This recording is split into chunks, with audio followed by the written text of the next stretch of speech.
She was just a maid. That's what everyone thought. That's what he wanted the whole city to believe.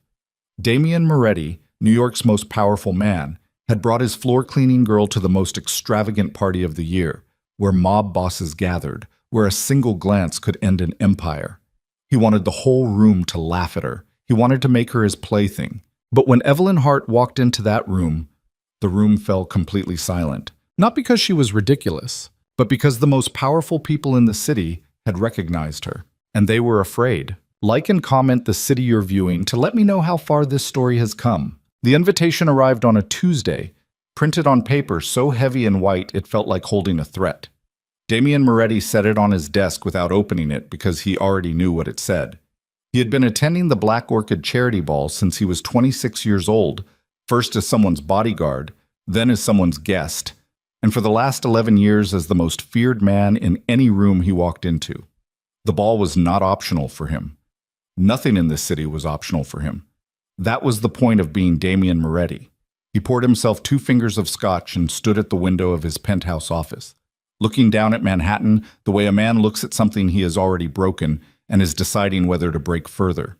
The city moved below him, headlights bleeding red and white across wet asphalt, taxi horns cutting through the October cold. He drank without tasting it. He had stopped tasting things somewhere around year 8 of building the Moretti Syndicate, from a collection of desperate men and violent agreements into an organization that moved money, political favors, and fear with equal efficiency. His phone showed 11 missed calls from Celeste. He did not call back. Celeste Vane, the woman who had been on his arm at every public event for the past 2 years, who had worn his engagement ring for 4 months, who had smiled beside him at charity galas and political fundraisers and restaurant openings, had left a voicemail at 2 a.m. that lasted 47 seconds. He had listened to it once.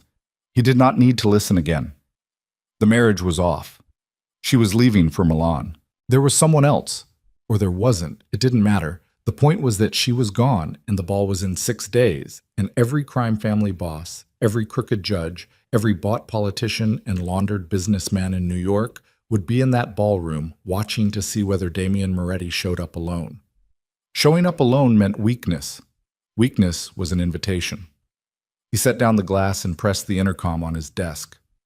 "Get me Harlow." Marcus Harlow, his head of operations, appeared in the office doorway 2 minutes later. He was a large man with a face that looked like it had been rearranged at least once and had not quite healed correctly. He had been with Damian for 9 years and had developed the particular skill of reading his employer's silences accurately. "Celeste's situation," Damian said. "It wasn't a question." "Word moves fast in this city," Harlow said carefully.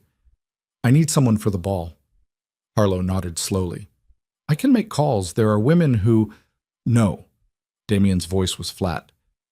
"Not that kind of arrangement. I'm not showing up with a hired companion. Every person in that room will know within an hour." He turned from the window. His jaw was set in a way that made the scar along his left cheekbone more visible. "I need someone unexpected." Harlow waited. "Someone who makes a point," Damian said. "Someone who makes clear that I can bring anyone I want into that room and it doesn't matter, that I don't need to perform." He paused. Something calculated moved behind his eyes. "The maid, the quiet one, Hart." Harlow blinked. Just once, and quickly, but Damian noticed everything. "Evelyn Hart, sir." "She's been on staff 3 years." "Yes." "She's never caused a problem." "No." "Good." Damian picked up the invitation and finally slid it open. "Tell her she's accompanying me to the Black Orchid Ball on Saturday. Black tie. She'll need to arrange appropriate clothing. I'll have an account set up." He scanned the invitation. "She's there as my guest. Make it clear to her what that means." Harlow stood very still. "And what does that mean, sir?" Damian looked up from the paper. "It means she'll be decorative and quiet, and the entire room will understand exactly what I think of Celeste Vane's timing." He almost smiled, and it was not a kind expression. "It means I bring my maid to the most important social event of the year, and I don't apologize for it. Let them talk. Let them laugh. I don't care what they think about her. I care that they understand I don't answer to anyone's expectations." Harlow said nothing. "Tell her tonight," Damian said, and returned to his window. Evelyn Hart was on her knees in the east hallway when Harlow found her, scrubbing a grout line between marble tiles with the focused attention she gave to most tasks. Complete and without resentment, which was not the same as contentment, but was the thing she had learned to wear in its place. The mansion was the kind of building that required constant maintenance, all dark wood and cold stone and expensive surfaces that showed every fingerprint, and Evelyn had spent 3 years understanding its patterns and routines the way you learn a language, first mechanically, then intuitively, then so thoroughly you stop thinking about it. She heard Harlow's footsteps before she saw him. She sat back on her heels and looked up. He told her. She listened without expression, which was another thing she had practiced. The bucket of gray water beside her caught the overhead light. She could smell the cleaning solution on her hands. Harlow spoke in the flat, careful tone of a man delivering information he personally found distasteful but was professionally obligated to convey. And when he finished, he watched her face the way people watched her face in this house, expecting something small, something flinching, some evidence of the effect they presumed they were having. "What time should I be ready?" she said. Harlow blinked. 7:30. A car will... I understand. She looked back at the grout line. Was there anything else? There was a pause that she recognized as him trying to decide whether to say something decent or something diplomatic. He chose neither and left. She listened to his footsteps recede and then sat very still for a moment in the empty hallway, her hands folded over the scrub brush, the smell of chemical cleaner sharp in her throat. She had known this moment was coming in some form, not this exact shape of it, but something like it. The world she was living inside had always been temporary, always been a skin she was wearing over something older and more complicated, and eventually skins got pulled back. She had planned for several versions of the reckoning. She had not fully planned for this one, being paraded through a ballroom full of criminals as the hired help in evening wear. But she had planned for exposure, for pressure, for being caught in a room full of people who needed her to be less than she was. She picked up the scrub brush and finished the grout line. Then she stood, dried her hands, and went upstairs to make a phone call. Eat. The number she dialed rang 3 times before a woman's voice answered, sharp and accented, and instantly alert despite the late hour. "It's me," Evelyn said. A pause. Then, "What happened?" "I've been invited to the Black Orchid Ball." Another pause. Longer. "By Moretti." "Yes." "As what?" Evelyn looked at herself in the small mirror above the writing desk in her room, a room that was clean and spare and hers in the way that a cell can belong to someone, functionally without affection. Her face in the mirror showed nothing that hadn't been carefully maintained there. "As an insult," she said. The woman on the phone exhaled slowly. "Evelyn?" "I know. This changes the timeline. I know that too. If those people see you there, in that context, before we're ready, then we accelerate," Evelyn said. Her voice was calm in the way water just before it drops over an edge is calm. "I've been waiting 3 years. I've been patient. I've been quiet. And I've been careful. And I have spent 3 years inside this man's house learning exactly who his allies are and where his money goes and which judge owes him what favor and which shipping contract is laundered through which shell account in which city." She paused. "I'm ready. The records are secured. All of it. The drives are with Daniel. The documentation is cross-referenced and verified, and if anything happens to me in that ballroom, Daniel has instructions." A long silence, then, "You're really going to do this?" "He brought me here to be laughed at," Evelyn said. "I'm going to make sure it's the last miscalculation he ever makes about me." She hung up and sat on the edge of her bed for a long moment in the silence of the Moretti mansion, listening to the old house settle around her, listening to the distant sound of traffic 6 floors below. Then she opened the drawer of the writing desk and took out a single photograph, worn at the edges, taken at a table on a summer evening somewhere bright and coastal. A man with gray at his temples and a warm smile and Evelyn beside him, younger, laughing at something just outside the frame. She looked at it for exactly 10 seconds. Then she put it away and started planning what to wear. The account Harlow set up had a limit that would have surprised most people. Evelyn did not use it extravagantly. She went to a single boutique in Midtown, a place she had known before this life, before 3 years of marble floors and chemical cleaner, and she spoke to the woman behind the counter in a tone that required no explanation because the woman recognized it immediately as the tone of someone who had always known exactly what they wanted and had recently returned to the business of wanting it openly. The dress was silver. Not flashy silver, not sequined silver, but the kind of silver that moves like water and catches light the way a blade catches light. Not by trying to, but because that is its nature.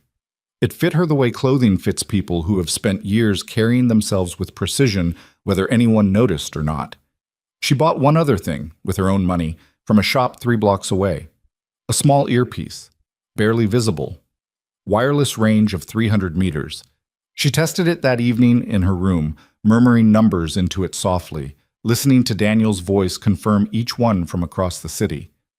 "Ready," he said through the earpiece, just above a whisper. "Saturday," she said back, equally soft.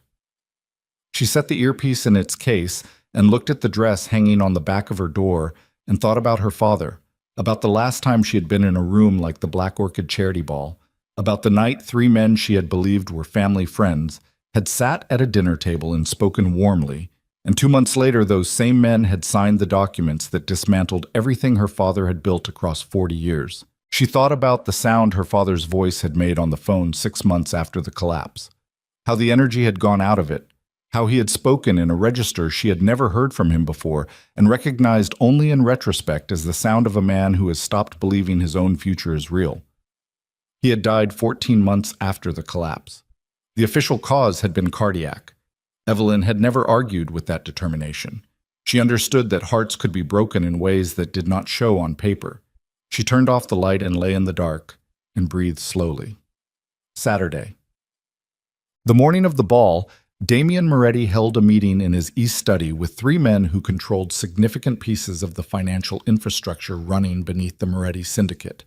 Men whose names appeared on legitimate business registrations, on charitable foundation boards, on political donor lists.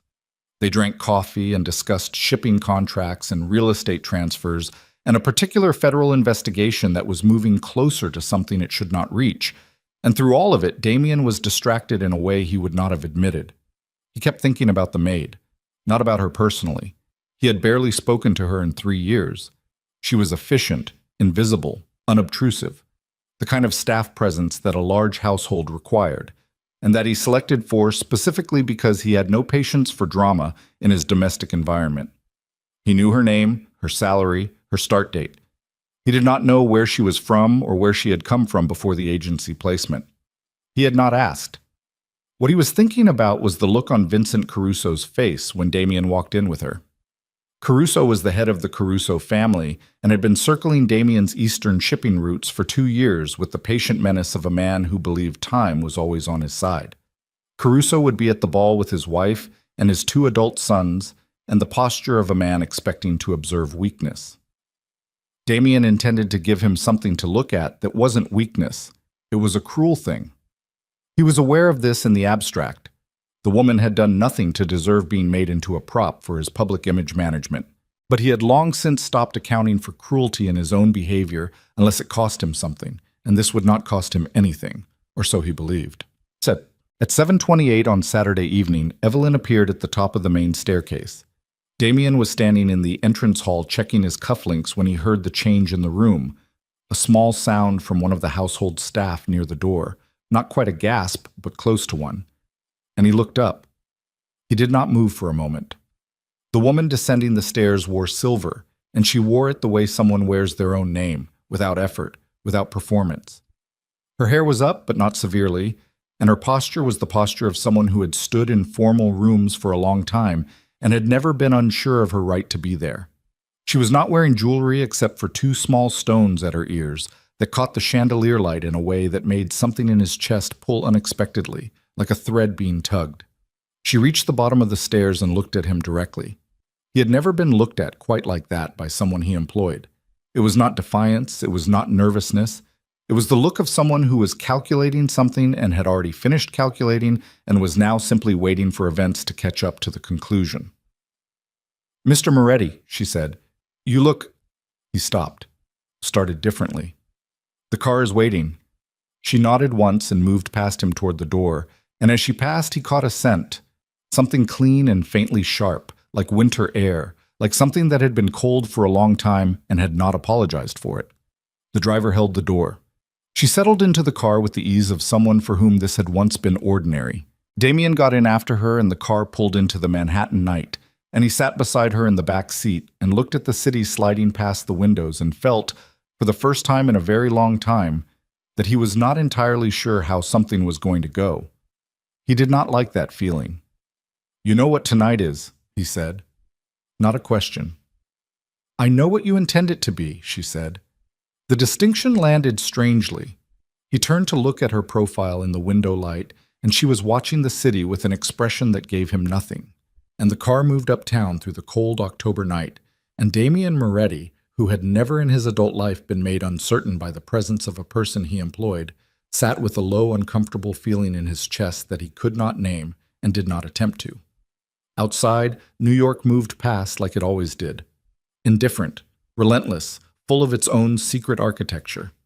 The ballroom was 20 minutes away. Whatever was going to happen in it had already been set in motion by hands other than his, and somewhere in the part of him that had survived 30 years of this city by trusting instinct over reason, something was trying to tell him that. He did not listen. Not yet. The car turned onto Fifth Avenue, and the lights of the hotel blazed ahead of them through the windshield, and Evelyn Hart sat beside him in silver and silence, and looked at those lights with an expression that, had he been watching more carefully, he might have recognized as the face of someone arriving at the place they have been moving toward for a very long time. But he wasn't watching carefully. He was thinking about Vincent Caruso's face. He was thinking about the wrong thing entirely. And by the time the car stopped, and the door opened, and the cold air hit them both, and the red carpet stretched ahead toward the blazing entrance of the Grand Aldwyn Hotel, by the time they walked through those doors together, and the room began to shift and the first face in the crowd went still with recognition, by then it was already too late to recalibrate. The night had already decided what it was going to be. Evelyn had made sure of that. The doors of the Grand Aldwyn Hotel opened inward, and the sound that came out was the sound of money and danger wearing formal clothing. The low roar of 200 conversations happening simultaneously, crystal glasses touching. A string quartet working through something European and forgettable in the far corner. The particular kind of laughter that people produce when they want to be overheard. Damien stepped through first, habit and instinct, scanning the room the way he always did. Exits, cluster points, whose security was visible and whose wasn't, who had already seen him and was pretending they hadn't. It took him 4 seconds. It always took him 4 seconds. He had been doing it since he was 19 years old, and it had kept him alive through situations that had not kept other men alive, so he did not apologize for it, and he did not stop. Then he stepped aside for Evelyn, and the room changed. It didn't change loudly. It changed the way pressure changes, a shift you feel in your ears before you can name the cause. The nearest conversation stopped first, a cluster of men near the bar, then the group by the auction display table, then the women standing near the east windows. Then the ripple moved outward across the ballroom floor until the string quartet was the only sound still moving, and even they seemed to hesitate, one beat uncertain before continuing. 200 people were looking at Evelyn Hart. Damien felt it before he understood it. Something was wrong with the quality of the silence. He had brought women to this ball before, beautiful women, well-dressed women, women who turned heads, and the room had noticed in the way that rooms notice attractive things, which is briefly and with the specific kind of interest that fades when the next attractive thing appears. This was not that. This was a different category of attention entirely. This was the attention of people who had recognized something they were not expecting to see. Evelyn moved into the room beside him and did not look at the faces watching her. She looked straight ahead toward the center of the ballroom, and her chin was level, and her shoulders carried the dress the way the dress wanted to be carried. And she looked exactly like what she was, though Damien did not yet know what that was. Moretti, a hand on his arm, firm. He turned. It was Gerald Finch, 60 years old, a property developer whose legitimate business covered the movement of cash through 3 different syndicate-adjacent accounts. Finch was looking past him at Evelyn with an expression that Damien had to look at twice to read correctly because it was not what he expected. It was not amusement. It was not confusion. It was something closer to shock, barely contained behind expensive manners. "Who is that woman?" "My guest," Damien said. Finch looked at him directly then, and his voice dropped. "Damien, who is she?" "I just told you." "Her name," Finch said, and the word came out with a weight Damien did not understand. "What is her name?" Before he could answer, he felt Evelyn's hand on his arm. Light, the contact of someone who has done this before, a practiced social touch. And she said, quietly, close enough that only he heard, "Don't answer him yet. Let me tell you something first." He turned to look at her. Her expression was still composed, still carrying that quality of someone who had already finished calculating what everyone else was just beginning to work out. But her eyes were direct and clear, and she said, so quietly, the words barely had volume, "Whatever you think tonight is, it isn't that anymore. And I need you to not react to what's about to happen." "What is about to happen?" he said. "People are going to recognize me," she said. "And you need to decide right now whether you're going to let that play out or whether you're going to make a scene." He stared at her for 3 seconds, which for Damien Moretti was an eternity of indecision. "Who are you?" "My name is Evelyn Hart," she said. "That's my real name. I've never lied to you about that." A pause, and something moved in her face that was not quite pain, but was adjacent to it, something old and set. "Everything else is what you're about to learn." She turned away from him and walked toward the center of the room, and the crowd parted for her in that unconscious animal way that crowds part for people who carry authority, not because they demand it, but because something in the nervous system registers it before the conscious mind catches up. Damien stood where he was for a moment, which was not something he was accustomed to doing. Gerald Finch materialized at his elbow. "That's Eleanor Hart's daughter," he said, and his voice was low and tight. "Thomas Hart's daughter. Damien, do you understand what I'm saying to you? Thomas Hart's daughter is standing in this ballroom right now." The name moved through him like cold water. Thomas Hart. He knew that name. Everyone in this room over the age of 45 knew that name. Hart International Shipping, the largest privately held maritime logistics company in the Western Hemisphere for most of 2 decades. Fingers in every major port from Rotterdam to Singapore, a business empire built across 40 years by a man who had been, according to the public record, both genuinely brilliant and genuinely decent, which had made him an anomaly in the circles he moved through and an irritant to the people who preferred their business partners corruptible. Hart International had collapsed 10 years ago. Catastrophically and fast, the way businesses collapse when the corruption comes from the inside. Audit failures cascading into regulatory investigations, cascading into asset freezes, cascading into the kind of financial implosion that makes the news for 6 weeks and then disappears from public memory, while the wreckage continues for years afterward in civil courts and bankruptcy proceedings and the private ruin of everyone adjacent to the center. Thomas Hart had died 14 months after the collapse. His daughter had disappeared, and she had been cleaning Damien Moretti's floors for 3 years. He moved across the ballroom floor with the controlled pace of a man who needed to think faster than he was currently thinking. Evelyn had found the bar, not to drink from it, but to stand near it, because the bar at an event like this was a waypoint, a place where people had reasons to move and pause and exchange words without it appearing deliberate. She held a glass of sparkling water and watched the room and let the room watch her and kept her breathing even and her face neutral and thought about the earpiece she was not wearing tonight. She had decided against it at the last moment. Daniel was outside in a car on the street with the full documentation and a secure line to 3 people who mattered. If she needed him, she had a signal, a particular text sent from the coat check phone, a code word they'd agreed on years ago. She did not expect to need it tonight. Tonight was not yet the night for the documents. Tonight was only reconnaissance in reverse. Tonight was letting herself be seen, measuring the reactions, identifying who in this room already knew what and how much and how frightened they were by what knowing it meant. She did not have to wait long. "Evelyn?" The voice came from her left, and she turned with her glass still raised and her expression still steady, and found herself looking at a man she had not seen in a decade. He was older.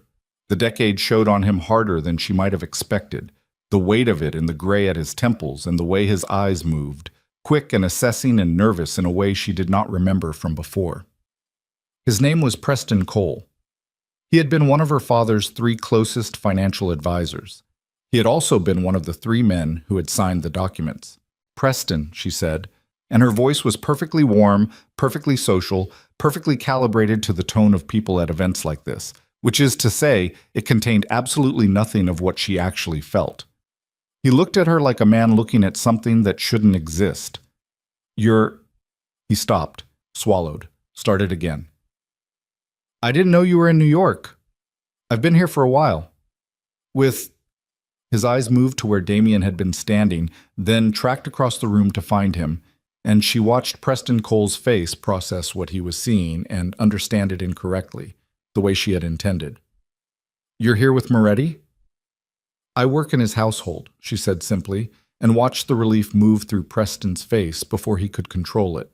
The relief of a man who has just decided that something dangerous is actually something manageable, something contained, something that can be contextualized and minimized. She recognized that relief. She had been counting on it. People who were frightened made better mistakes when they believed they had reasons not to be. "I see," he said, and his voice had already resettled into its old register of practiced warmth. "Well, it's good to see you, Evelyn. You look—" "Preston." She set her glass down on the bar and looked at him and allowed herself briefly to let something through. Not much, just enough to watch him feel it. "How's your portfolio?" He went still. She smiled and moved away into the crowd before he could answer. Damien found her 20 minutes later near the auction display, standing beside a woman he recognized distantly as being connected to the Hargrove banking family. They were speaking quietly, and the Hargrove woman's posture had the careful quality of someone engaged in a conversation they wanted to be in, but did not know how to navigate without revealing too much. He inserted himself with the social fluency he had developed over years of these events. A word to the Hargrove woman, a shared moment of eye contact, the right degree of ease, and steered Evelyn away from the display table by the simple physics of walking close enough to her that she either moved with him or made a visible choice not to. She moved with him, because she had already gotten what she needed from that conversation and was ready for whatever came next. "Talk to me," he said, low, through his teeth, maintaining his expression with the practiced absence of expression that served him in negotiations. "Now. All of it." "Not here." "Yes, here. You owe me a conversation." She glanced sideways at him. "I don't owe you anything, Mr. Moretti. I've performed my contracted employment duties for 3 years without complaint or error. I'm here tonight because you asked me to be here. What you intended by asking and what is actually happening are 2 different things, and that's not my debt." His jaw tightened. "You've been in my house for 3 years." "Yes." "Why?" A beat, then, "Because it was the most efficient position from which to complete what I needed to complete." The sentence hit him like something physical. He kept his face still by force of long habit, kept walking at the same pace, kept his shoulders at the same angle, all the external performances of a man who was not reacting. And inside all of it was a cold, clear recognition that he was only now, here, in this ballroom, understanding the shape of something that had been assembled around him for 3 years. "Who else is in this room?" he said. "People who destroyed my family." "By name?" "Not yet." "Evelyn." He said her name the way he said things when he was very close to not being controlled about them, which was a register most people in his organization had learned to treat as a final warning. "By name." She stopped walking. They were in a relatively clear space near the north windows, away from the main clusters of guests, the city blazing outside the glass in the October cold. She looked at him squarely, and her face was clear and direct and showed very little of the effort it was costing her to stand here, in this particular room, in front of this particular man, and say what she was about to say. "Preston Cole. He was my father's CFO for 12 years, and he signed the documents that triggered the audit failure. Lawrence Voss, the man near the East Bar in the navy jacket. He controlled the regulatory contacts that were supposed to flag what was happening and didn't. And Arthur Denning." She paused, and something crossed her face fast, controlled but not perfectly. "Denning is the one who structured the shell accounts. He used 17 different holding companies across 4 countries to strip my father's assets during the collapse. By the time the legitimate investigation started, the money was already gone. Damien was very quiet. "Arthur Denning," he said. "Yes." Arthur Denning, who sits on the board of the Moretti Foundation's Charitable Giving Committee. She held his gaze and said nothing, which was an answer. The blood had drained from his face in a way that he was not going to be able to control, and he knew it, and the knowledge of it made it worse. Arthur Denning had been inside his organization's legitimate structures for 6 years. He sat on 3 boards that Damien had placed him on. He attended dinners. He had been to this ball with Damien's people for 5 consecutive years. He had been presented as a respectable financial mind brought in to legitimize the Moretti Syndicate's transition toward above-board operations. And Damien had believed that because he had wanted to believe it, because it had been convenient to believe it. And for 3 years, a woman who knew what Denning really was had been in his house. "You have evidence," he said. "Everything." Her voice was steady. 3 years of cross-reference documentation, financial records, communications, transaction trails, enough to establish clear criminal conspiracy and the collapse of Hart International and the associated fraud that followed. "You were building a case." "I was making sure it was complete. In my house. It was the safest place to work. You have no digital surveillance in staff quarters per your own household policy. You have no reason to investigate your cleaning staff. And your connections to the people I was documenting meant that proximity gave me access to information that I couldn't have gotten any other way." She paused. "I also want you to understand that in 3 years I found nothing on you personally connected to my father's case. Whatever else you are, you didn't know what Denning did." He stared at her. "That's supposed to make this better." "No," she said. "It's supposed to be accurate." He turned away from her and looked at the city through the glass, and his hands were in his pockets, and the muscles along his jaw were working. This was the controlled version of what he was feeling. The uncontrolled version was something he was not going to produce in a ballroom full of his enemies. "What happens now?" he said. "That depends on what you do," she said. "If you walk away from me right now and let tonight proceed as you originally intended, I go back to my room, I complete the documentation, and in 30 days there will be federal charges filed against Cole, Voss, and Denning without any connection to you." She let that settle for a moment. "If you make a scene, if you say anything to them tonight that tips them off, they'll move the money again. It's already happened twice. The 3rd time we'll put it somewhere I can't reach. And if I help you..." She looked at him, and this time the composure cracked slightly, just at the edges, just enough to show what was underneath it. Not softness, but something rawer, something that had been carrying weight for a very long time. "Then we finish it tonight," she said. "I have what I need. I've had it for 6 weeks. I've been waiting for the right moment." "The ball," he said. "You knew I'd bring you here." She shook her head very slightly. "I knew Celeste would eventually leave. I knew when she did you'd need a substitute. I was available and visible, and you..." She stopped. "You made the choice you made. I didn't engineer it." He turned back from the window. His face had resettled into something hard and still. The face of a man who had just been handed a complete picture of how wrong he had been about something and was choosing to deal with it the way he dealt with most things, which was directly and without the luxury of time to process. "Denning is heading toward the bar," he said. She turned. He was right.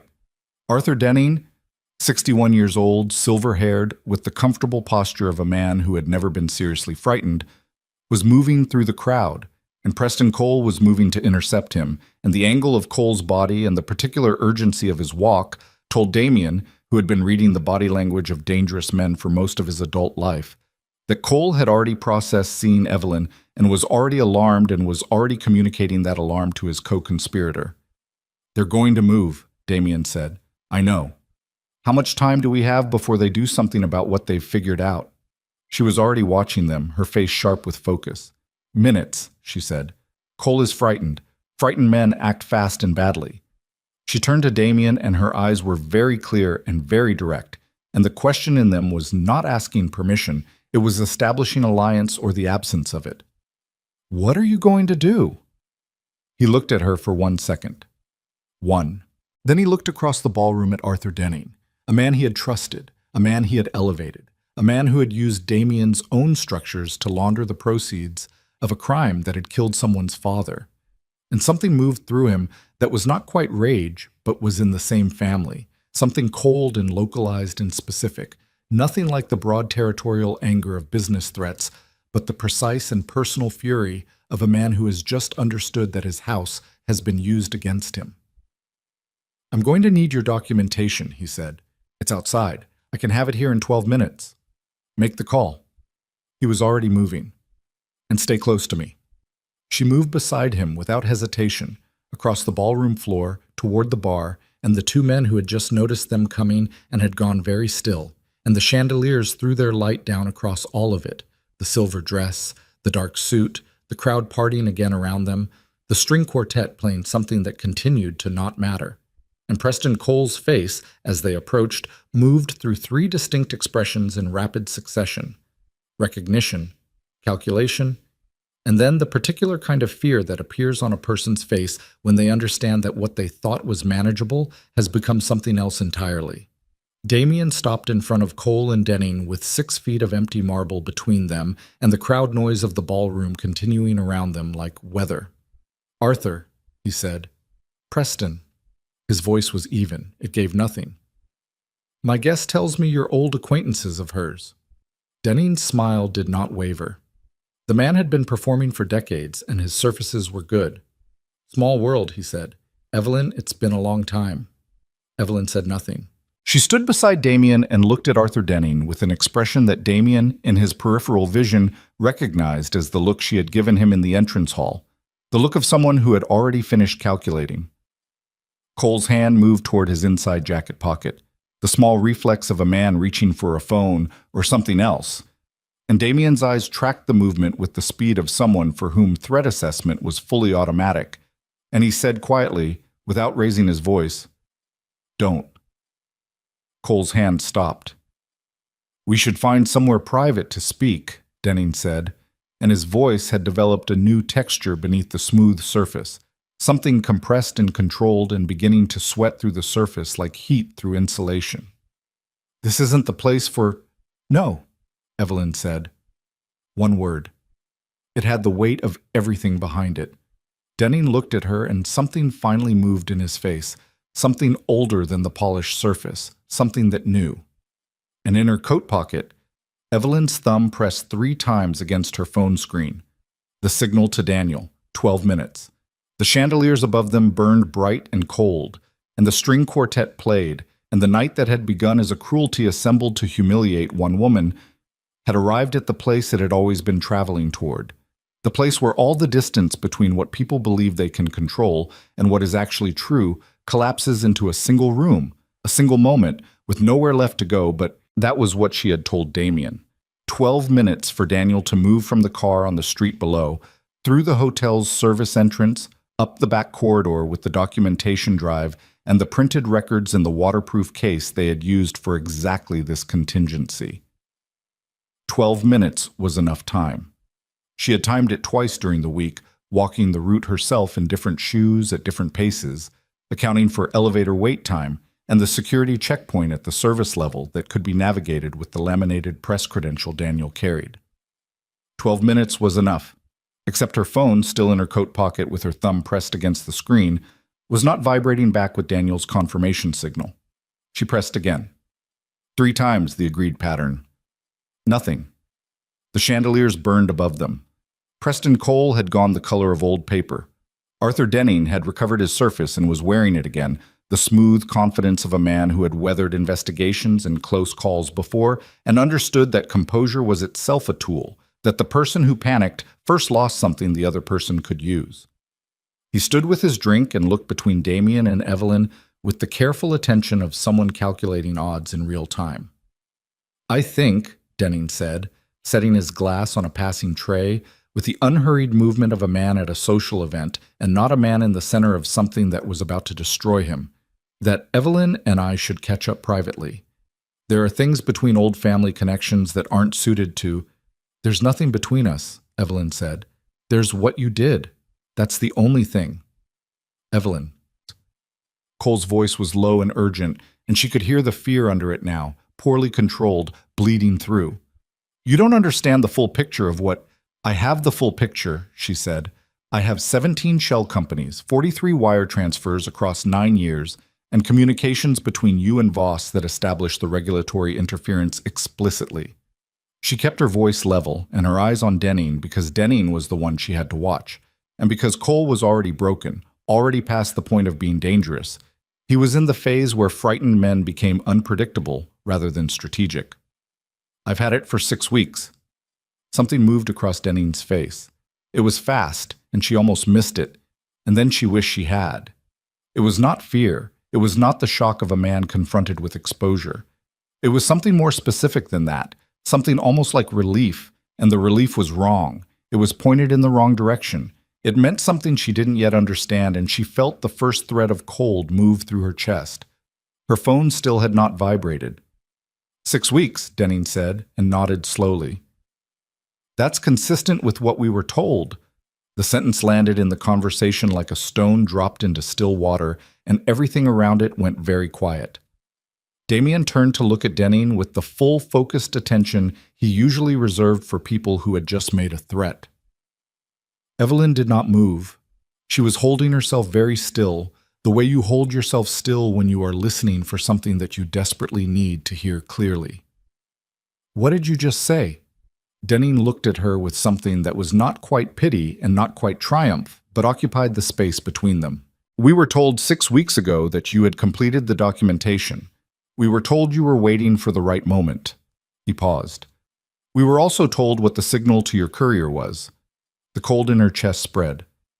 Who told you? She said, and her voice came out flat and thin, the voice of someone who already knows but needs to hear the word. Denning didn't answer. He didn't need to.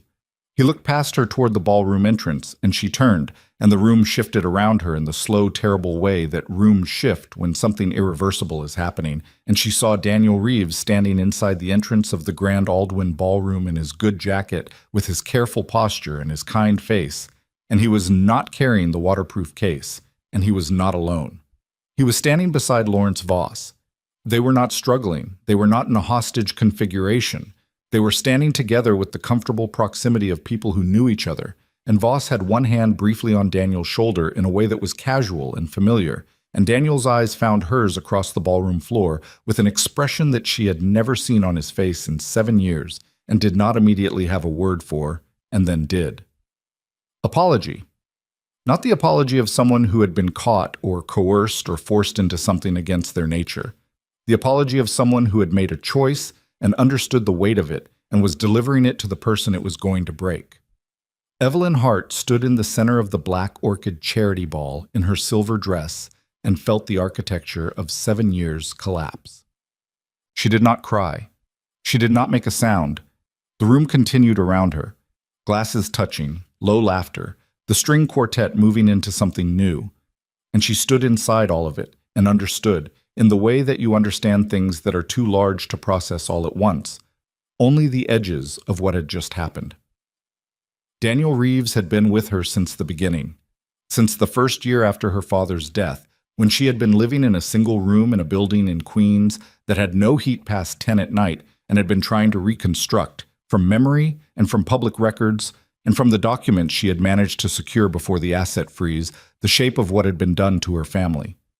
Daniel had found her through a mutual connection, a woman who had worked for Hart International's legal department and had kept Evelyn's contact information and had given it to Daniel when he'd asked. He had come to her with financial expertise and clean hands, and 7 years of what she had believed was genuine outrage on behalf of what had been done to Thomas Hart. 7 years. She breathed. Slow, deliberate, each breath a conscious act, because if she stopped managing her breathing, she would lose the composure that was the only thing she currently had. Damien was beside her. She was aware of him without looking at him. She could feel the particular quality of his stillness, which was not the stillness of a man who was passive, but the stillness of a man who was processing information and preparing to act on it, and she registered this distantly as relevant without being able to use it yet. "Get her away from me," she said quietly. She meant Cole. Cole had stepped forward slightly, the reflex of someone who thought the situation had shifted in his favor. Damien said something to Cole in a voice too low to carry, and Cole stepped back. She walked toward Daniel. The crowd moved out of her way without understanding why. She crossed the ballroom floor in 30 seconds that felt like a longer unit of time, and stopped in front of Daniel Reeves and Lawrence Voss, and looked at Daniel's face and waited. "Evelyn," Daniel said. "Don't," she said. "I need you to listen. I said don't." Her voice had gone somewhere very flat and very cold, a place in her register that she had never used with him because she had never needed to.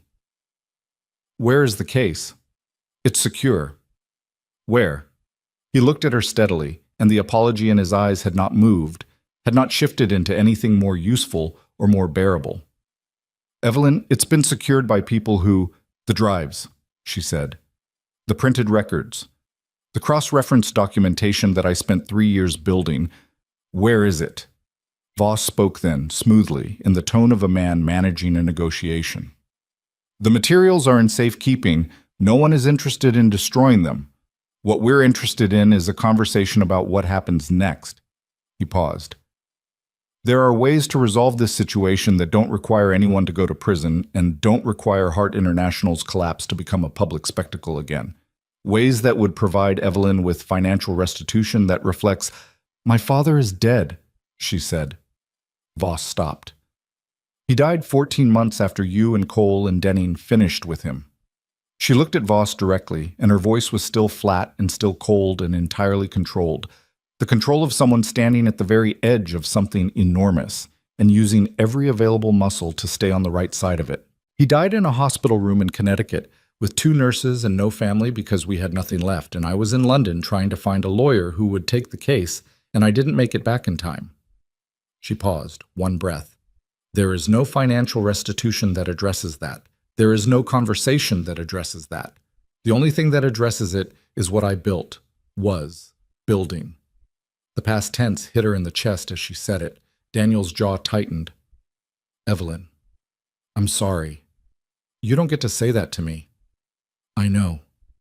7 years, she said, and for the first time her voice was not entirely flat.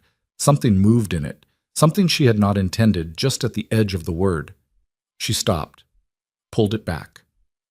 7 years, Daniel." He looked at the floor for a moment and then back at her, and whatever he was going to say next she was never going to know, because Damien Moretti arrived at her left shoulder and looked at Voss and said, with the specific quality of quiet he used when he was not interested in performing, "You have approximately 30 seconds to tell me where the documentation is before this conversation moves somewhere you don't want it to go." Voss turned to him with the careful expression of a man recalibrating. "Damien, you should understand that your position here is— "Is what?" Damien said. "Complicated." Voss held his gaze. "Arthur has spent 6 years integrated into your legitimate business structures. The Charitable Giving Committee, the Renton Foundation Board, the Aldwyn Harbor Development Trust. If this becomes a federal matter, the investigation won't start and stop with us. It will go where the money went." He paused. "Which includes several accounts that bear Moretti's syndicate signatures." The silence that followed had weight. Damien did not move. His face showed nothing, and she could see, watching him from inches away, the precise moment he understood what Voss was telling him. That Denning had spent 6 years not just using Damien's structures, but also building into them, layering fraudulent transactions into legitimate ones, making the two so entangled that pulling one out would pull the other, making Damien's cooperation in any prosecution not just politically inconvenient, but legally self-destructive. She felt sick. Not at Damien. At herself. For not seeing this sooner, for not pulling the thread on Denning's board positions earlier, for not running the transaction analysis on the charitable accounts, for focusing so completely on the original conspiracy that she had not accounted for the 6 years of subsequent construction that had happened inside the very organization she had chosen as her base. She had been meticulous about the original crime. She had missed the infrastructure built around her. "The drives," she said to Daniel one more time, because she needed to know. "Voss has them," Daniel said quietly. "I brought them out of the car when you sent the signal. Evelyn, listen to me. He approached me 4 months ago, not Voss directly, someone who worked for him. They already knew about the documentation. They knew about most of it. They offered—" He stopped. started again. My sister, her visa situation. I couldn't. Don't. She held up her hand. I understand. She did understand. She understood that everyone had a point at which their personal stakes overrode their commitment to someone else's justice. And she had known Daniel's sister, had met her twice, had known the visa situation was precarious, and she had not thought of it as a vulnerability because she had not been thinking about vulnerabilities inside her own camp. She had been thinking about Denning and Cole and Voss. She had not been thinking about the people closest to her. She breathed. Around her, the ballroom continued its evening, oblivious, 200 people in expensive clothing moving through the business of performance and alliance and concealed negotiation. The chandeliers did not care. The music did not care. The city outside the windows burned cold and bright and did not care. Evelyn Hart stood in the center of it and took a full accounting of her position. No documentation, no courier, no external support. 3 men who had just established that any legal action she attempted would drag Damian Moretti into it in a way that gave him every incentive to work against her. And 1 man she had trusted for 7 years who had handed her work to her enemies 4 months ago. Everything she had built was gone. Except it wasn't. The thought arrived quietly, underneath the shock, like a signal through interference. She almost dismissed it as wishful. She made herself not dismiss it. She made herself stand still in the loud, glittering room and follow the thread. The drives, the printed records, the digital documentation. All of it in Voss's hands now, or moving there, and it was comprehensive and cross-referenced, and would have been sufficient for the federal case she had been building toward. But it was not the only copy. She had told Daniel it was. She had told Daniel there was 1 set of documentation, 1 drive, 1 archive. She had told him this not because she had been suspicious of him specifically, but because she had learned from her father's collapse that information shared broadly was information compromised, and she had kept the backup existence known to exactly 0 other people. The backup drive was in a safety deposit box at a bank branch on West 57th Street. It had been there for 14 months. It contained everything the primary drive contained, plus 3 additional documents that she had obtained after telling Daniel the archive was complete. Documents she had not yet cross-referenced into the main package because she had been waiting to verify 1 source. Voss did not know about it. Daniel did not know about it. Nobody in this room knew about it. She breathed.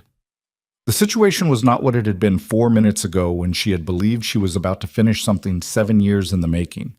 It was worse, and it was more dangerous, and she had lost her most important asset and her most trusted ally in the same minute. But she was not without resources. She was not at 0. She was at a different position than she had planned for, a position that required different tools and a different approach, and possibly a different kind of alliance than any she had previously considered. She looked at Damian. He was still facing Voss, and his jaw was set, and his eyes were doing the thing they did when he was thinking faster than his expression was showing, and she could see in the line of his shoulders the particular tension of a man who has just been presented with a threat to something he values and is deciding how seriously to take it. What he valued, she knew, was not her. She was not under any illusion about that. What he valued was his own position, his organization, the structures he had built across 30 years. And those structures had just been put at risk by the same men who had put her father's at risk, using the same method: patient infiltration, incremental corruption, the slow insertion of liability until the host could not move without damaging itself. He had that in common with Thomas Hart. She didn't know if it was enough. She moved to stand beside him and spoke quietly, her mouth barely moving, her eyes on Voss's face. "There's a second archive," she said. "Voss doesn't know. Daniel doesn't know. It's off-site and it's complete, and it includes documentation on the Denning transactions inside your charitable structures. All of it." She felt Damian go very still beside her in a new way. "If you help me get out of this room," she said, "and if you give me 72 hours, I can have the full case ready for federal submission, including the Denning material, which at that point will be as damaging to Denning as to you, but which I can frame in a way that establishes you as a victim of the infiltration rather than a participant. If your lawyers move fast and cooperatively, the exposure to the Moretti syndicate is manageable." She paused. "If you don't help me," she said, "Voss controls the narrative. He controls the evidence. He will use it selectively, surgically, the way they used everything before, to protect themselves and to neutralize anyone who threatens that protection, which at this point includes you. Damien said nothing for a moment. Then, the second archive. Yes. You built redundancy you didn't tell your own contact about. I built redundancy I didn't tell anyone about. Another pause, shorter. Where is it? Somewhere I need to physically go, tonight. He turned to look at her then, fully, and his face was very close to something she had not seen on it before. Not warmth, nothing as uncomplicated as warmth, but a kind of recognition. The expression of someone who has just seen something they respect, even when they do not want to, even when it costs them to.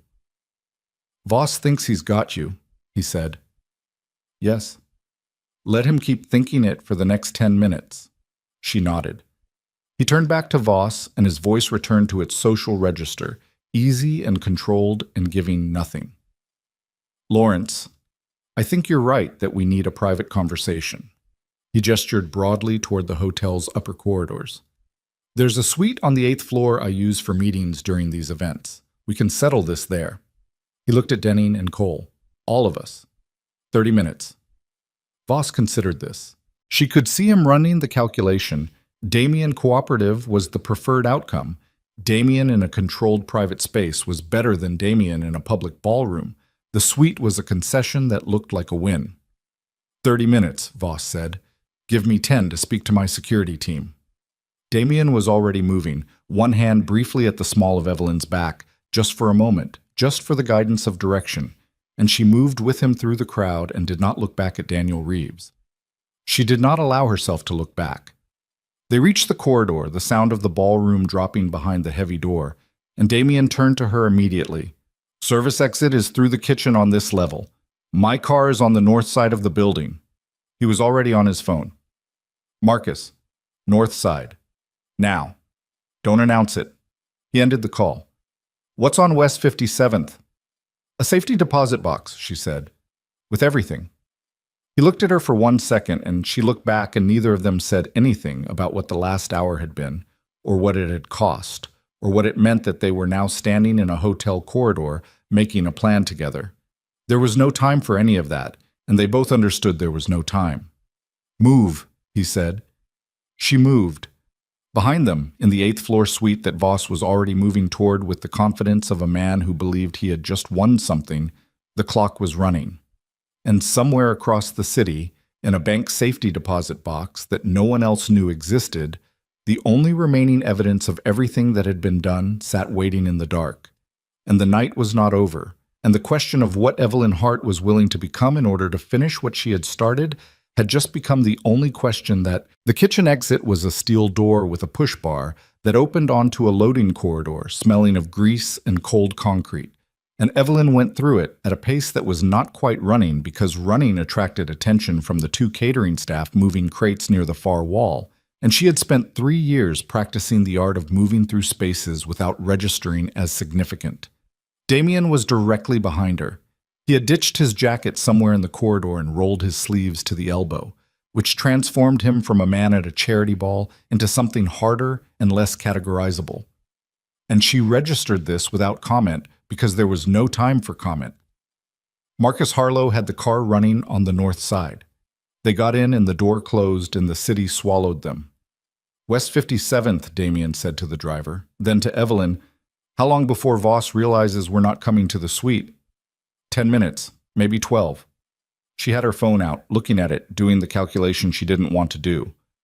He'll try to reach Cole first. Cole will panic and make it worse. And then he'll understand that I'm going somewhere he doesn't know about, which tells him there's something he doesn't know about, which makes him dangerous in a different way than he was 20 minutes ago. She looked out the window at the Manhattan night moving past. Voss isn't impulsive. He'll think before he moves. We have a window. How wide? Narrow. Harlow turned from the front seat. His face in the rearview mirror was the face of a man who had been asked to drive fast through impossible situations before and had opinions about the current one that he was professionally containing. There's a problem, he said. Damien looked at him. We picked up a tail coming off the hotel block. Black SUV, 2 cars back. They're good, but not good enough. He paused. They were already positioned before we came out the north side. The car went quiet in the specific way that spaces go quiet when everyone in them is processing the same bad information simultaneously. Evelyn closed her eyes for 2 seconds, opened them. Voss had the hotel covered, she said. He wasn't just preparing for a negotiation in the suite. He was preparing for us to run. He knew you'd run, Damien said. Not an accusation, a reading of her accurately. He knows how I think, she said, and the taste of that was specific and bitter, and she did not stay with it. Daniel told him, 4 months of conversations about how I operate, how I plan contingencies, how I think about exits.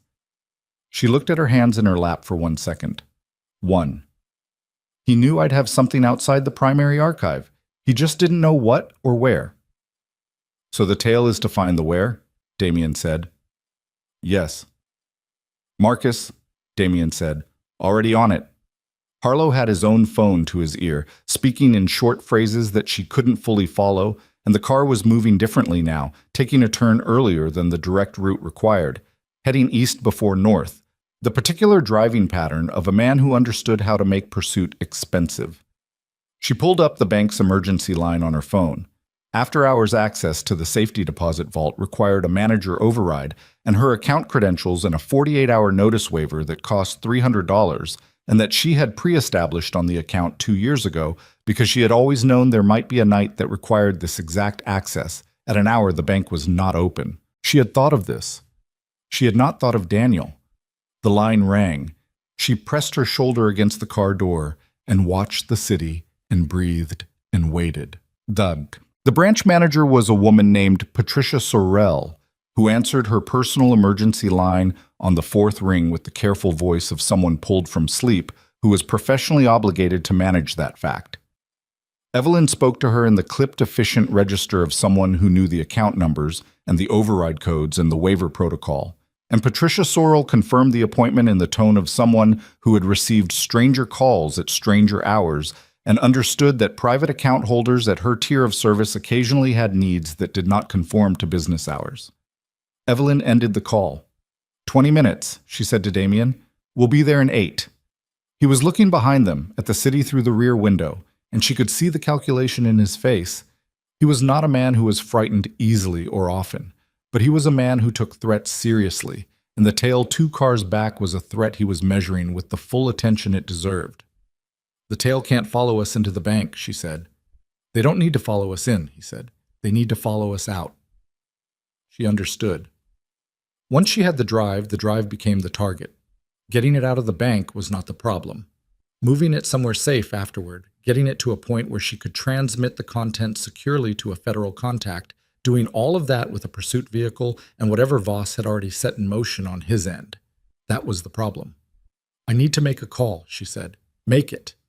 She dialed a number she had not used in 14 months. It rang 6 times, which was standard, and then a man's voice answered, older, cautious, the voice of someone who had been expecting a call like this the way you expect bad weather, knowing it was coming without knowing when.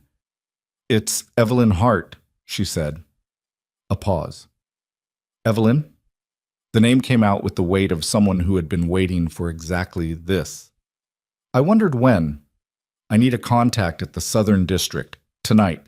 I have documentation ready for submission, and I need a chain of custody established before it moves. Another pause, longer. She could hear him breathing, could hear the sound of a room she'd never seen, could hear the particular silence of a man deciding how much he was willing to commit to at 1 a.m. What are we talking about? Hart International, the original collapse, the conspiracy, the fraud, the subsequent structures built on the proceeds, full documentation, cross-referenced and verified. She paused. And something additional. A 6-year infiltration of the Moretti Syndicate's charitable structures by one of the original co-conspirators.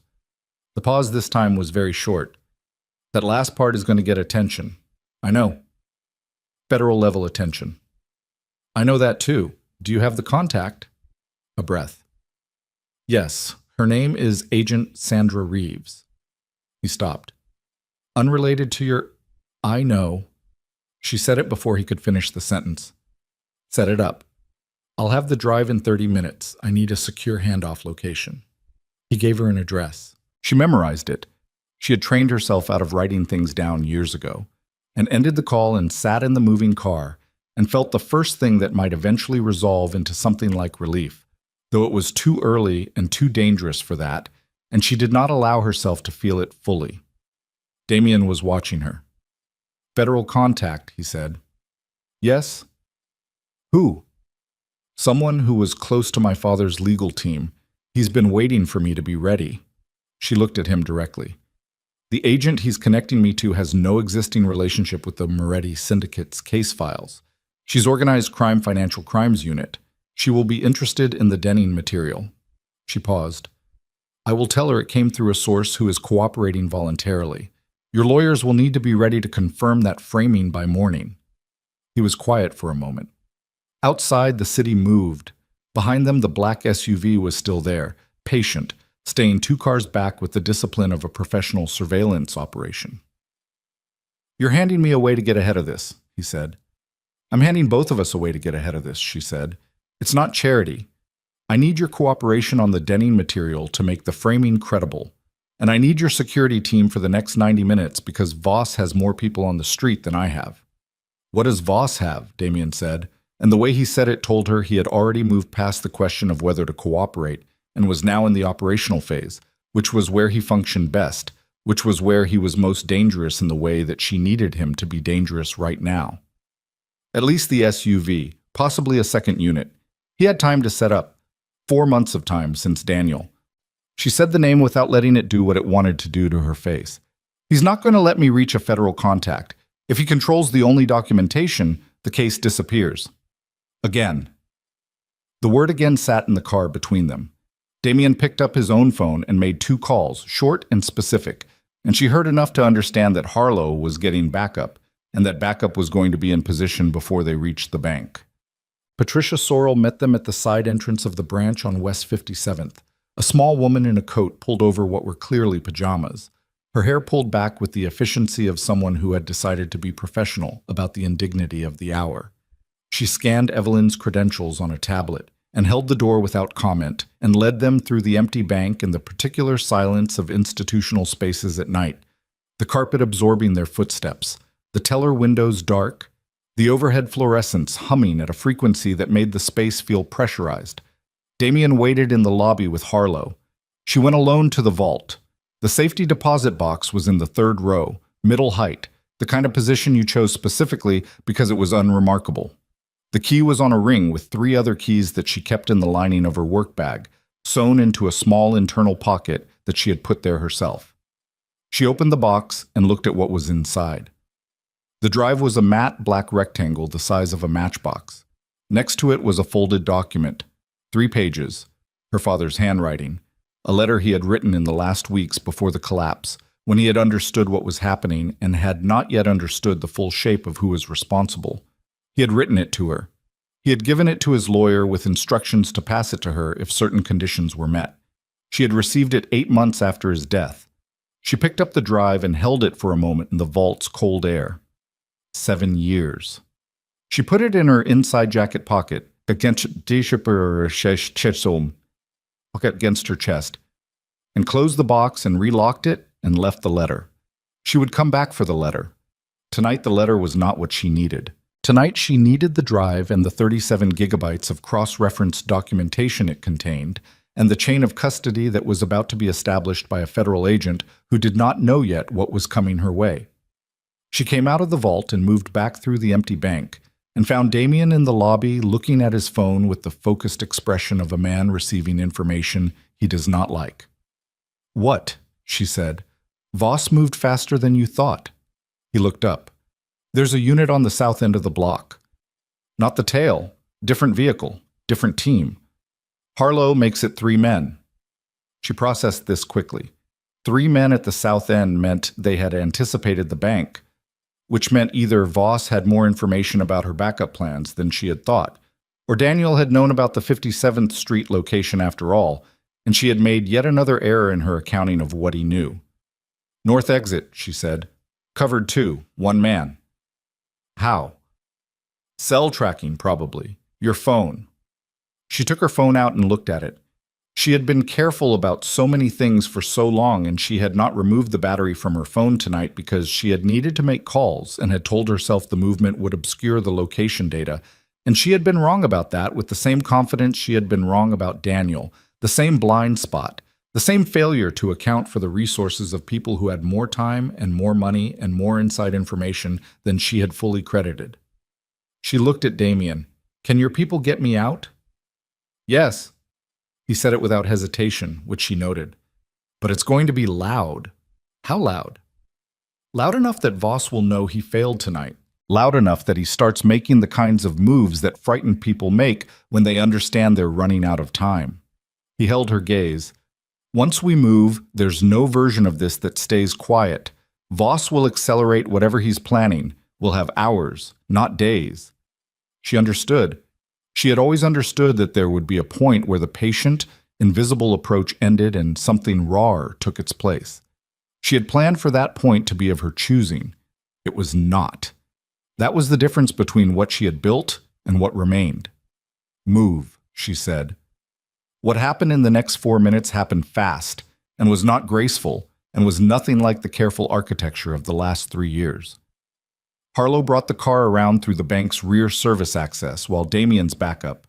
Two men she had never seen before, compact and efficient and clearly not strangers to situations requiring compact efficiency, created a problem at the south end of the block that involved a vehicle blocking an intersection and a great deal of horn noise and the kind of confusion that bought 60 seconds if you used them correctly.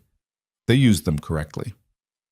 She was in the car with the drive against her chest before the south unit could reposition, and they were moving before the north unit fully understood what direction to follow, and Harlow drove the way he drove when he was not managing a tail, but simply trying to be somewhere other than here as fast as physics permitted. 3 blocks north, 2 east, down into a parking structure. Lights off. Engine off. Silence. She sat in the dark and listened to her own pulse and felt the hard edge of the drive through the fabric of her jacket against her sternum. Damien was in the seat beside her, his breath controlled and even, and she could feel the heat coming off him in the cold interior of the car, the specific warmth of someone who had been moving fast and whose body was still running hot. He said nothing. She said nothing. Harlow sat in the front watching the parking structure entrance, silent. 90 seconds of nothing. Then, "We're clear," Harlow said. She exhaled. She reached into her jacket and took out the drive and held it in her open palm in the dark, this small black rectangle that held inside it the complete account of what had been done. To her father, to Heart International, to 40 years of work, to one man's life. And she looked at it, and she thought about the letter still in the safety deposit box. And she thought about the hospital room in Connecticut, and she thought about Patricia Sorrell's careful professional face as she opened the vault, and she thought about Daniel Reeves's expression across the ballroom, the word apology in his eyes, and she made herself feel all of it for exactly 3 seconds, because 3 seconds was what she had. Then she closed her hand around the drive. "I need a location," she said. "Clean, accessible, somewhere Voss doesn't have coverage." She looked at Damien. "The handoff has to happen in the next 40 minutes, or the agent I called will assume the window closed." Damien thought for 2 seconds. "I have a place. 20 minutes from here." He looked at her in the dark. "My lawyers will need to be on site for this." "Yes." "And after the handoff." His voice had changed register slightly, moved into something more direct, less operational, the voice of someone asking a real question rather than a tactical one. "When this is done, what happens to you?" She looked at him, surprised slightly by the question, or by the way he asked it. "I rebuild what my father built," she said, "legitimately, what it should have been all along." "And the Moretti Syndicate." She looked at the drive in her hand. "Denning's infiltration is in here, all of it. If your lawyers cooperate with the framing I described, the syndicate's exposure is limited to what Denning built without your knowledge." She paused. "That's as clean as I can make it." He nodded once. "Damien." She said his name for the first time without the social buffer of his title, and the word came out differently than she had expected, more personal than she had intended. "I need you to understand something. I have spent 3 years in your house using your proximity to build a case against people connected to your organization. I did not deceive you about my name or my basic character, but I deceived you about everything else." She held his gaze. "I'm telling you this now because what happens next requires that you trust me, and I think you should know the exact foundation you'd be trusting from." He was quiet for a long moment in the dark car, the parking structure silent around them, the city muffled and distant above. "You came to the ball in a silver dress," he said. "Yes. Knowing all of this was going to happen. Knowing this or something like this. And you walked into that room without flinching." She thought about what it had actually taken to walk into that room, about the breathing exercises in the car on the way over, about the photograph in the writing desk drawer, about the 3 years of mourning she had started in a house that belonged to someone who saw her as furniture. "I flinched," she said. "You just didn't see it." Something moved across his face in the dark. Not softness, nothing as simple or misplaced as that. Recognition, again, the same thing she had seen in the ballroom. "The address," he said, pulling out his phone. "We move in 2 minutes." She put the drive back against her chest and held it there and felt her pulse against it, steady now, slower than it had been, the particular rhythm of someone who has been running toward something for so long that arriving at its edge feels less like victory and more like the sudden terrifying absence of the distance that had always defined the purpose. The agent was waiting. The drive was in her hand. Voss was somewhere in the city making the moves that frightened men made, and Damien Moretti, who had brought her to a ball to be laughed at, was making a call to his lawyers in the front seat of a car in a dark parking structure. And whatever he was now in relation to her was not what he had been 4 hours ago, and she did not have a word for it yet, and the night was not over, and the next 40 minutes were going to determine whether 7 years of her life had been enough or whether Voss would find a way to do what he had always done. Take something that belonged to someone else, and the address Damien gave was a private office suite on the 14th floor of a building on Lexington Avenue that had no signage in the lobby and a security desk staffed at all hours by a man who nodded at Harlow without asking for credentials. They rode the elevator in silence, the three of them, and she stood with her back to the wall and her hand inside her jacket against the drive and counted floors by feel. 14. The suite was spare and well lit and smelled of coffee that had been sitting too long and the particular stillness of a space that was used for serious things and nothing else. 2 men in suits were already there. Damien's lawyers, she understood, called in the car, who had arrived ahead of them with the brisk, unhurried competence of people compensated to be available at exactly this kind of hour. They looked at her with the neutral, professional assessment of people whose job was to assess without revealing the assessment. Her contact had given her agent Sandra Reeves's direct number. She dialed it standing at the window, looking out at Lexington Avenue below, the street quiet now, past 2 in the morning, a taxi moving through a yellow light 4 blocks south. Reeves picked up on the second ring. "This is Evelyn Hart," she said. "I believe you were expecting my call." "I was." Reeves's voice was alert and dry and had the quality of someone who slept lightly by profession. "I've been briefed on the outline. Where are you?" She gave the address. "I can be there in 25 minutes. "There's a complication." She turned from the window and looked at Damien, who was standing near the far wall with his arms crossed and his face set in the controlled expression he wore when he was listening to something that mattered. The primary documentation was compromised tonight by one of the subjects of the investigation, Lawrence Voss. "I have a secondary archive that is complete and cross-referenced. I have it with me. But Voss knows I have something, and he has people on the street, and once I hand you this drive, he will understand what has happened, and he will move to protect himself." A pause on the line. "How fast can he move?" "Fast enough. He's had 4 months to prepare for this contingency." She took the drive out of her jacket and set it on the conference table in front of her. "I also have material relating to a 6-year infiltration of a separate organization's legitimate business structures by one of the original conspiracy's participants, Arthur Denning. That material implicates the Moretti Syndicate's charitable foundations as unwitting hosts of fraudulent transaction layering. The syndicate's legal representation is present and prepared to confirm cooperative status." One of the lawyers near the wall made a small controlled sound that was not quite a cough. Reeves was quiet for 3 seconds. "You've been busy." For a while, yes. I'm leaving now, Reeves said. Don't move. She set the phone down and looked at the drive on the conference table, and then looked at Damien and said, 25 minutes. Voss, he said. I know. He was already on his phone, and she could hear from the cadence of the call that he was not calling a lawyer this time, that whatever he was setting in motion was in a different operational register, and she made a deliberate choice not to ask specifically because what she needed from him tonight she had asked for already, and what he did beyond that was his own accounting. She sat down at the conference table and looked at the drive. One of the lawyers, the older one, gray-haired, with the careful eyes of someone who had spent decades in rooms like this, sat down across from her and opened a leather folder and said, Ms. Hart, I'd like to understand the chain of custody for this documentation before the agent arrives. She walked him through it, all of it, 3 years of construction, how the files were organized, how the verification had been done, what each section contained, and what it established. She spoke for 11 minutes without stopping and without notes, and the lawyer took his own notes in a small, neat hand and asked 3 questions, all precise, all relevant, all the questions of someone who understood the legal architecture of what she was describing and was mapping it to what a federal submission would require. When she finished, he looked at his notes and then at her and said, This is thorough work. It had to be, she said.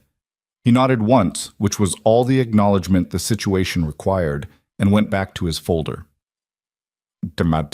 Voss made his move at the 20-minute mark. She knew it had happened because Damien's phone lit up and he looked at it, and his expression shifted in a way she had learned to read over the course of a single extraordinary evening. The slight tightening at the outer corners of his eyes, the barely perceptible set of his jaw moving a fraction harder. He stepped out of the suite and she heard his voice in the corridor, low and clipped and giving nothing, and she sat at the conference table and waited and did not allow herself to imagine the range of things that Voss might be doing, because imagination without information was just a way of spending fear she needed to keep. Harlow came in from the corridor and looked at her and said, Voss contacted 3 people in the last 15 minutes. One of them is a federal contact he's maintained for 6 years. He's attempting to get ahead of the submission by establishing a counter-narrative. What counter-narrative? That you fabricated the documentation, that you've been running a targeted harassment campaign against him and Cole and Denning for years motivated by the collapse of your father's company. Harlow said it without inflection, which was the only decent way to say it.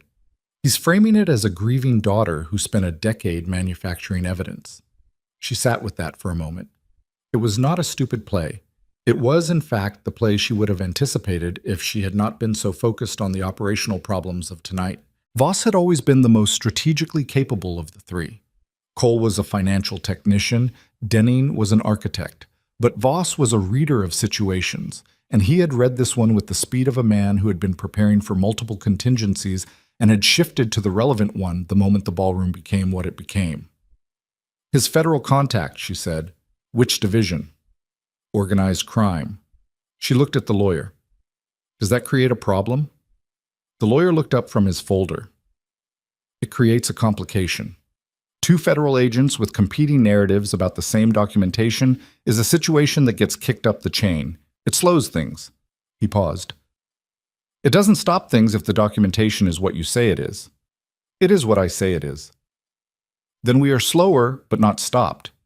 He looked at her steadily. Ms. Hart, I've been in this work for 31 years. The people you're describing, Cole, Voss, Denning, they have resources and they have time and they have the particular advantage of people who have already survived one investigation and know what the process looks like from the inside. He closed his folder.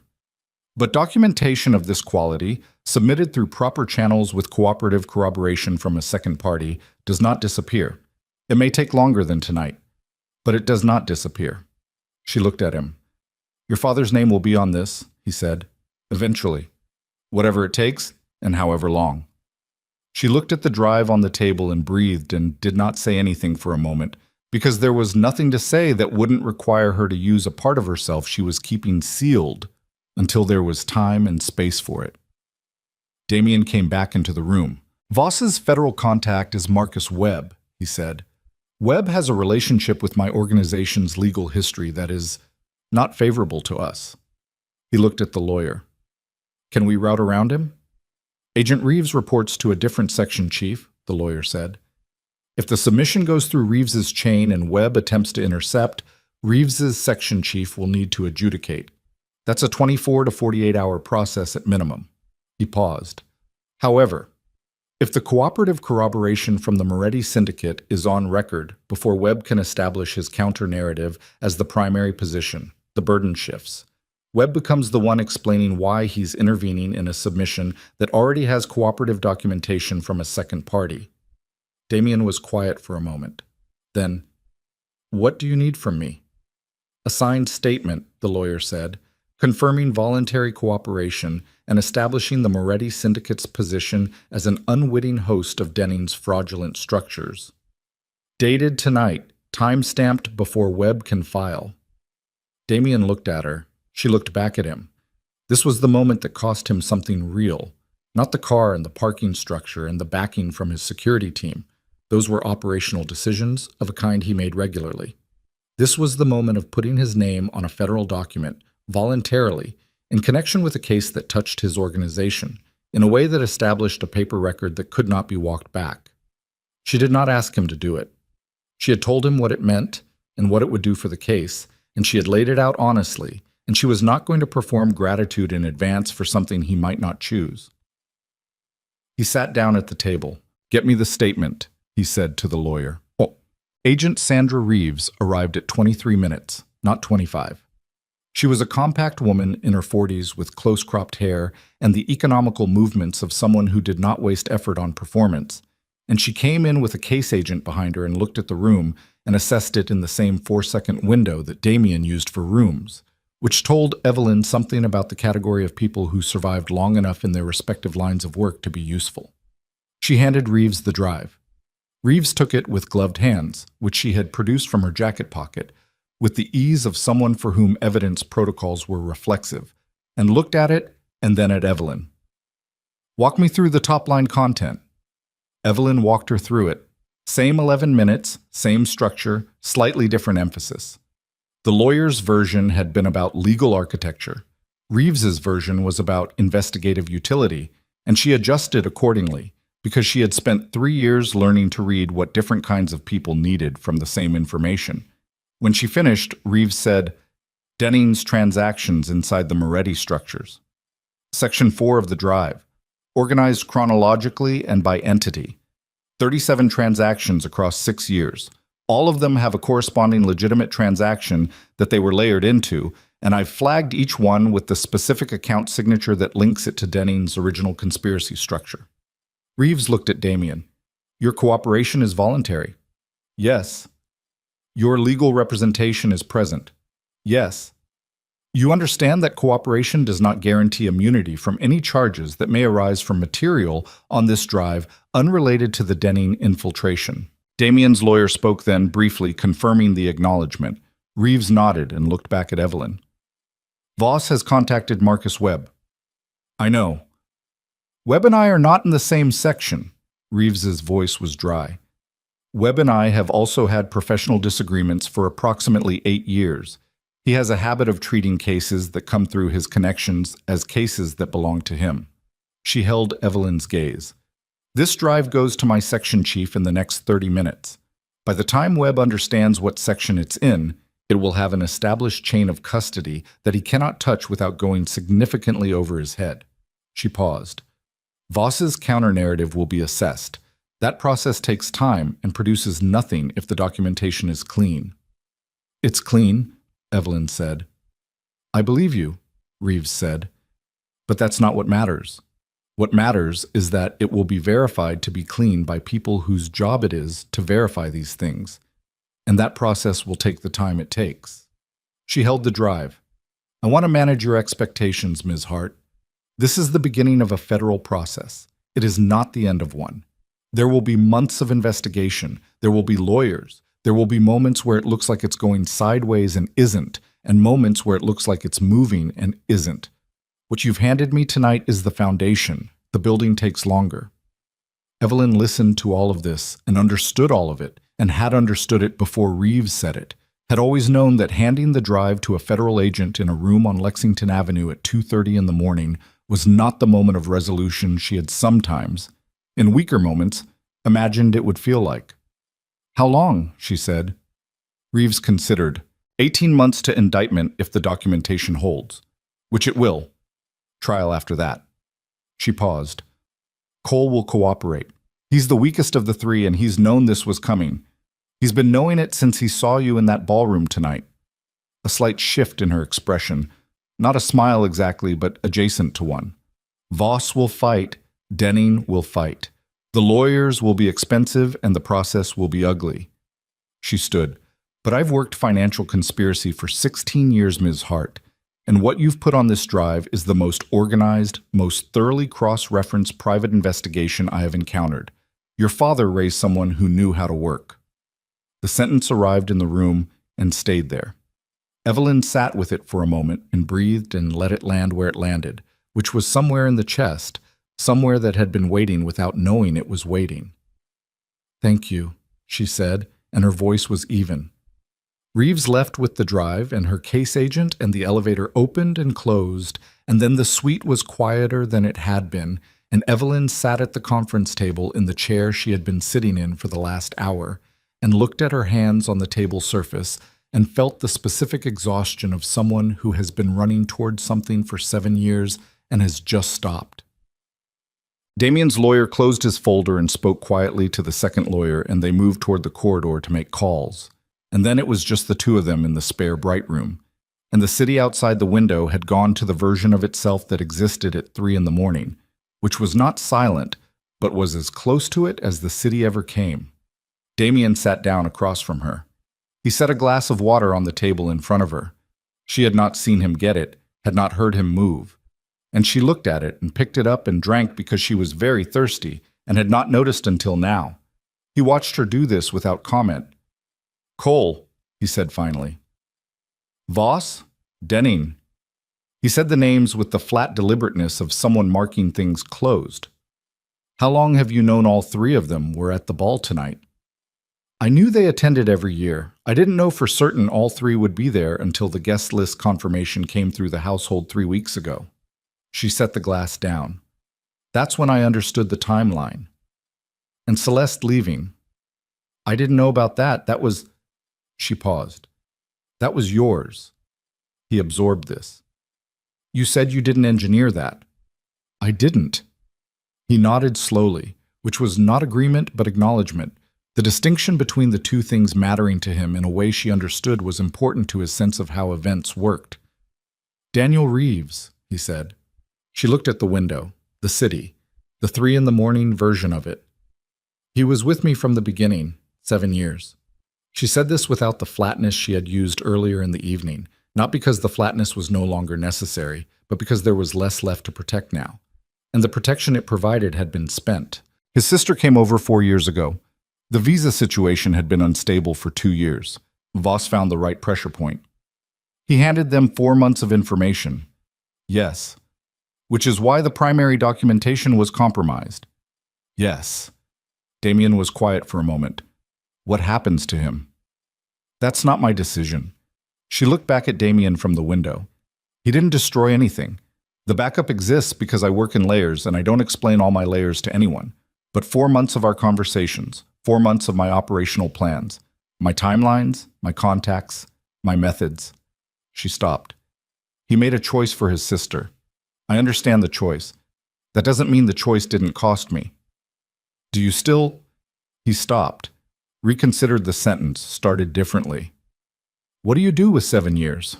She understood what he was asking. You carry it, she said. It doesn't resolve.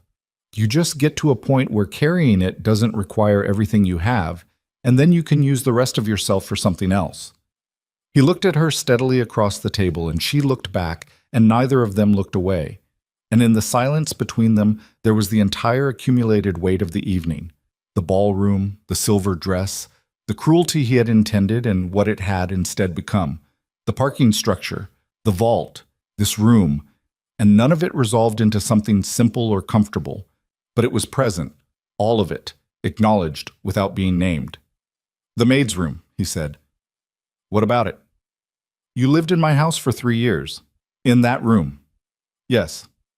And every morning I worked, she said simply. I cleaned the floors. I polished the silver. I did my job. She held his gaze. I was not pretending to be someone I wasn't. I was being someone I was in addition to everything else. The work was real. The discipline was real. The 3 years were real. A pause. I'm not apologizing for what I did. I chose the position because it served what I needed.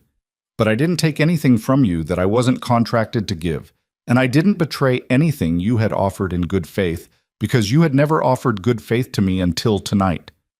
He took that in the way he took most things, without flinching, looking directly at it. No, he said, I hadn't. The admission sat between them without drama, which made it heavier than drama would have. What do you do now? He said. She thought about it. She had thought about it many times, in the abstract, in the version of the future she had been moving toward. But thinking about it here, in this room, after this night, it felt different. Not larger than before, but more specific, more tethered to actual ground. I restore what my father built, she said. Hart International's assets were dispersed through the collapse, but not all of them were destroyed. There are subsidiaries, port contracts, shipping relationships that survived in reduced form. I've been mapping them for 3 years. She paused. It's not 40 years of work, but it's a foundation, and this time there are no silent partners I didn't choose. And the process, the 18 months. I'll be in it. Giving depositions, meeting with Reeves's team, probably testifying eventually. She looked at her hands on the table. It's going to be the rest of this year and most of the next. Publicly. My name connected to all of it. He nodded. The Moretti Syndicate will be in it too. Yes. My lawyers will manage that. I know. She paused. The Denning material, the way I've framed it in the documentation, it's as clean for you as I could make it. The transactions are flagged as infiltration, not participation.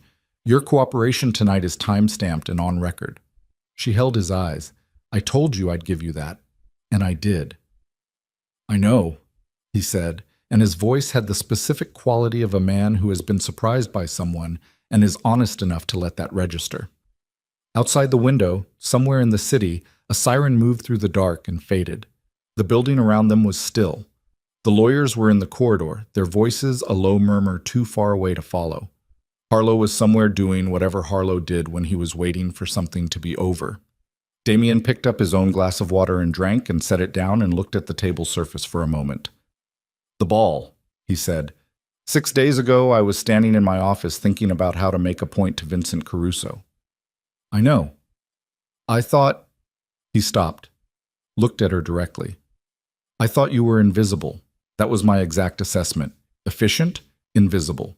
Not worth the attention of a real thought. She said nothing, because nothing needed to be said. That was the most expensive miscalculation I've made in 30 years, he said, and I've made some that cost considerably more in material terms. It's not a competition, she said. Something moved in his face that was for the first time in the entire evening uncalculated. Not a smile exactly, but a close enough relative that she recognized the family. No, he said. It isn't. She left the building at 4:15 in the morning.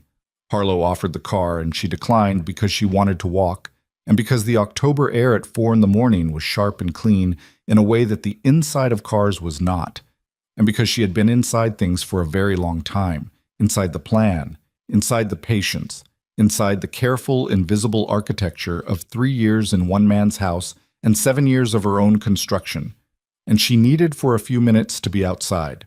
She walked east on Lexington and then turned south and walked without destination or hurry through the city at its quietest. The street still wet from rain earlier in the evening, the lights of the buildings above her cutting gold rectangles in the dark sky. The whole city in the particular suspension of the hours between when the night ends and when the day begins. She thought about her father, not the hospital room, not the voice on the phone in that register she had recognized only in retrospect. She thought about earlier, about the table in the summer photograph, the warm light, the sound he made when something genuinely amused him, which was a low and specific sound that she had not heard reproduced anywhere since he died and had stopped expecting to hear. She thought about the 40 years of work and the way he had spoken about it, not with pride exactly, but with the satisfaction of someone who understood that the work itself was what mattered, that the empire was only the shape the work had made in the world, and the shape could be broken, but the work remained in everyone it had touched and moved through. She thought about what Reeves had said. Your father raised someone who knew how to work. She walked for 40 minutes and then stopped at a corner that had a coffee cart just opening for the morning, the vendor moving in the steam of the machine, and she bought a coffee and stood on the sidewalk and held it and let it warm her hands. Her phone showed 2 missed calls from a number she didn't recognize and 1 text from Reeves's number that said, Chain of custody established. Section chief briefed. Webb has been informed this is outside his jurisdiction. We'll be in touch 900. She read the text twice. Then she put the phone in her pocket and drank her coffee and stood on the sidewalk in the cold October morning, the city beginning its first gray light to the east, the sounds of it starting up again. A truck, a horn 2 blocks away, the distant compression of a bus door opening. And she stood in all of it the way she had stood in the ballroom 8 hours ago, upright and present and taking the full measure of where she was. The difference was that 8 hours ago she had been managing something enormous while performing stillness. Now the stillness was actual, not peace. She was too tired and too scraped out for peace, too aware of the 18 months ahead, the depositions, the lawyers, Voss's inevitable fight, the slow and unglamorous work of restoration that would follow the slow and unglamorous work of prosecution. None of that was over. Most of it hadn't started. But the drive was in federal hands with a time-stamped chain of custody, and Lawrence Voss could not touch it. And Cole would cooperate because Cole had always been going to cooperate when he understood that Evelyn Hart had survived long enough to make cooperation his best option. And Denning would fight and lose because the documentation was what it was, and her father's name was on it. Eventually, however long it took, his name would be on the accounting of what had been done, and the people who had done it would stand in rooms and be required to answer for it. And that was not justice in any form that felt proportionate to the 14 months in the hospital room and the voice on the phone in that register she had never heard before and never stopped hearing since. But it was what was available. She finished the coffee and set the cup in a bin on the corner and looked east toward the light that was beginning, gray and thin and not yet warm, the kind of light that arrives before it commits to anything. She had an apartment on the west side, a real one, her own, rented under her own name and not the Moretti household address, that she had maintained throughout the 3 years, keeping it spare and clean and ready, the way you keep something ready when you don't know exactly when you'll need to return to it, but know with certainty that you will.